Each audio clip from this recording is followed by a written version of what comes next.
This new bill could single-handedly save Social Security. I have all the details and exactly what you need to know right here in the video. Let's get right into it. I know in this video, I do want to discuss the details of a new bill that is out there right now that could single-handedly save Social Security from major financial issues and major cuts to benefits in just a matter of years. Now, this is a major concern for a lot of beneficiaries out there, as we continue to hear this out in the headlines a lot lately. The benefits are going to be cut significantly in just a matter of years, but lawmakers are currently talking on a variety of changes and reform to the program, and that's what I want to talk about with you here in this video. A new bill that is out there right now that could completely save checks and save the program as a whole. Let's get into it, and I'll share all the details and everything I know about it as of right now. Really fast before we do, thanks for joining me. If you have not done so yet, make sure to do yourself a huge favor. Hit that subscribe button right down below the video. It's totally free to do so, and I'm here for you right by your side every single day to bring you the latest details, to watch the headlines, and to do all the research that you don't need to and break it all down into these short videos. Again, it's a very busy time out there. Things are changing rapidly, and we know for a fact Social Security will be reformed to some degree. We don't know what that's going to be yet, but it is coming, and we need to continue watching everything very closely, because at the end of the day, it's going to impact you, your money, your benefits, your lifestyle, your bank account, and how much money you get from the program every single month and every single year, as well as your lifetime earnings. And at the end of the day, we want those to be as big as numbers as we possibly can. So again, thanks for being here. I truly do appreciate it. Please subscribe down below if you haven't done so yet, and feel free to share this video with your friends, family, social media. There's a share button right down below the video as well, right next to the subscribe button. All right, thank you so much. Let's get into it and talk about this one bill. Is it a magical cure for fixing Social Security? Well, possibly. According to some lawmakers, it is. Now again, depends on the legislation that we look at. There's a lot of pieces that are out there right now. All of us have our own opinions on this, right? Some of us could say, well, this one isn't that great, but this one over here would actually do a much better job. And again, that is up to the lawmakers to actually to decide to see, hey, what is the best solution here going forward, not only for Social Security, but yet for the beneficiaries as well. Remember, that is their objective here, right? To not only save Social Security and to make sure that this program is around for many more generations to come into the future, but at the end of the day, they need to figure out what is best for the beneficiary. That's what sometimes they totally forget to do is, hey, think about the beneficiary for a minute as well, right? Again, we need to continue to remind them that, because a lot of times they don't think about that. They just think, hey, what's about the program that we can get a little trophy? What can we get a medal for doing here to save the program? Well, hey guys, why don't you think about what's best for the beneficiary as well, right? So anyway, let's get into it and talk about the details. All right, so the name of this legislation that I do want to bring to your attention, and again, as always, I always say this, if you'd like to look it up and do your own research, by all means, go for it if you'd like to. That's why I always like to give you the names of the legislation so you can clearly look it up for yourself if you want to. But I'll share you the details with you here in this video as far as what I know as of right now. So the piece of legislation is called Medicare and Social Security Fair Share Act. Seriously, that's the name. Okay, let me say it again. Medicare and Social Security Fair Share Act. Okay, so feel free to look it up if you want. Funny name, but let me explain the details about this. All right, so we've heard this for a long time now from a variety of lawmakers out there, but here's what they want to do. They basically want to have higher income people, which, by the way, this encompasses 2% of our population. So for every 100 people you see walking around out there, only 2 of them this would apply to. So again, you might think this is a very small percentage of people that this would actually apply to. Would this really fix the program? Well, according to their calculations and according to their math, they say that yes, it would, okay? Now again, we could fact check all this to see, would it really actually impact the program that much? But again, we can get into that in a separate video. But here's what they want to do. Anybody, the top 2% of earners, anybody earning an income of $400,000 or more a year, which, by the way, 400 grand is a lot of money. That's a very small percentage of people that actually earn that amount of money on an annualized basis, right?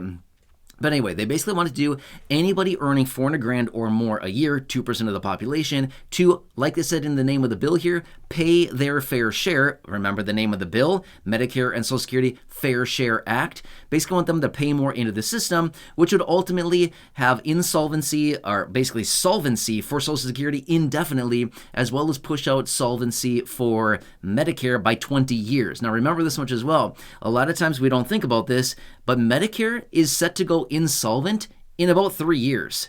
That's not that long. That is like very close, right? That is not very far away at all. Medicare is to be broke in about 3 to 4 years or so, give or take a little bit, okay? That is very, very close here. So this would push out solvency for Medicare by 20 years, and it would push out solvency for Social Security indefinitely. In other words, for a very long time, virtually forever, if they were to implement this, okay? Now, let me explain the situation really quickly. As of right now, and the latest details that are out there, now these numbers and percentages do continue to change on a pretty regular basis based on the latest reporting that they come out and how much beneficiaries are getting, as well as tax revenues coming in, stuff like this. But as of right now, in the event of insolvency with Social Security, in other words, the trust fund is completely dry, empty, right? As of right now, there's about $2.7 to $2.8 trillion in the trust fund. But we know that as of right now, it's likely going to be empty in about 9 years or so, give or take, again, a little bit. That changes as well. But in about 9 years, as of right now, the trust fund will be completely empty, okay? As in no money. The 2.7 to 2.8 trillion we have in there right now, gone, empty. That's a lot of money to go on, right? That's a lot of money to disappear. But anyway, as a result of that, they would only be able to pay out any money coming in through Social Security payroll taxes at that time. Now, according to the most recent data that I just found here on this, they would need to cut benefits by 23%, okay? That's a major cut. Now imagine this. Let me give you some real dollars here, some real numbers to think about here to better illustrate what this would actually look like on a monthly basis for the average beneficiary, okay? I'm going to use some round numbers here just to better illustrate this purpose, okay? Think of it this way. Let's just say that you're receiving a $1,000 monthly benefit right now, okay? If insolvency were to happen tomorrow, it's not. I'm just simply saying this for an example, okay?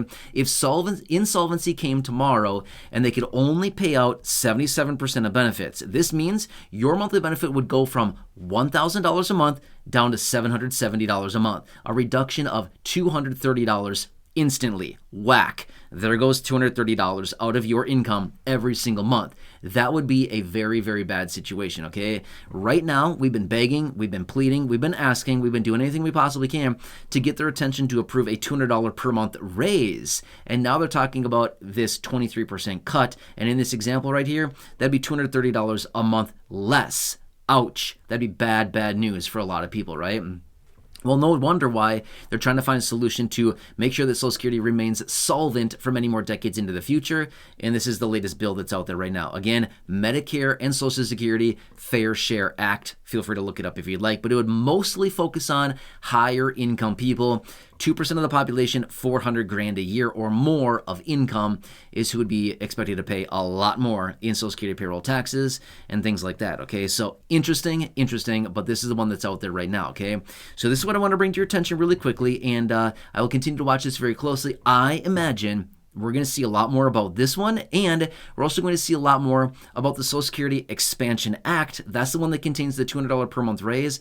I anticipate these two, along with a small variety of other bills that we see out there, to be hot button issues in 2024, especially the closer and closer we get to November, and we all know what's coming then, right? So again, we'll need to continue watching these very closely. At the end of the day, this is what they anticipate would actually save Social Security. We will see about that. There's a lot of proposals out there right now to change the program, to raise the benefits, to raise taxes, to change the COLA, to cut benefits. I mean, seriously, to raise the full retirement age. You've heard them all before.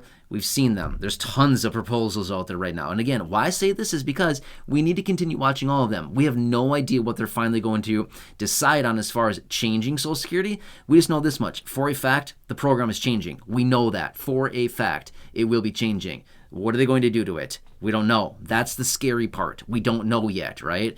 Again, why I want to bring it to your attention. So I hope this one helps you, but again, as always, leave your comments, your questions, feedback down below. Otherwise, subscribe to the channel if you haven't done so yet. Feel free to share the video with your friends on social media. Again, the share button right down below. And go back and check out any of the other thousands of videos here on the channel, including those that I have linked down below in the description or at the top of the comment section. I have video there as well. Feel free to check that out. Otherwise, feel free to check out the video library. Well over 4,000 videos here. So anyway, I'm going to keep you updated with everything going on right now. Super busy time, and 2024 is all about you, the low income and fixed income beneficiaries. So I'll keep you posted. Again, enjoy your day. Take care. Have a good one. And I'll catch you again later.